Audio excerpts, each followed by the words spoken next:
Hello viewers, welcome to ANR entertainments. రాజకీయాల సినిమానా?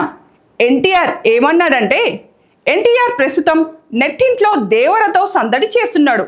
దేవర cinema 3 రోజుల్లో 300 కోట్లకు పైగా గ్రాస్ రాబట్టింది. ఇక ఇప్పుడు దేవర ప్రమోషన్లో భాగంగా కపిల్ శర్మ షోలో చేసిన సందడికి సంబంధించిన విషయాలు వైరల్ అవుతున్నాయి.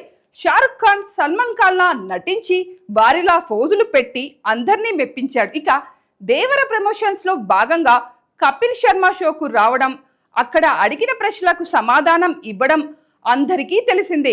ఈ కార్యక్రమంలోనే కపిల్ శర్మ పొలిటికల్ క్వశ్చన్ అడిగాడు. మీ ఫ్యామిలీలో యాక్టింగ్, పాలిటిక్స్ రెండూ ఉన్నాయి కదా, నీకు ఏదంటే ఇష్టం అని అడిగాడు. దానికి ఎన్టీఆర్ నవ్వుతూ సమాధానం ఇచ్చాడు. తనకు 17 ఏళ్ళు ఉన్నప్పుడు యాక్టింగ్ ఫీల్డ్లోకి వచ్చానని అన్నాడు. తనకు సినిమాలు తప్ప వేరే లోకం తెలియదన్నట్లు చెప్పుకొచ్చాడు. సినిమాల్లో నటిస్తూ, డ్యాన్సులు చేస్తూ, ఫైట్లు చేస్తూ ఇన్ని కోట్ల మందిని ఎంటర్టైన్ చేస్తున్నాం, వారికి ఆనందాన్ని ఇస్తున్నాం, ఇంతకంటే ఏం కావాలి అంటూ చెప్పుకొచ్చాడు. అంటే ఎన్టీఆర్ పూర్తి ఫోకస్ అంతా కూడా ఇప్పుడు సినిమాల మీదనే ఉన్నట్లు కనిపిస్తుంది.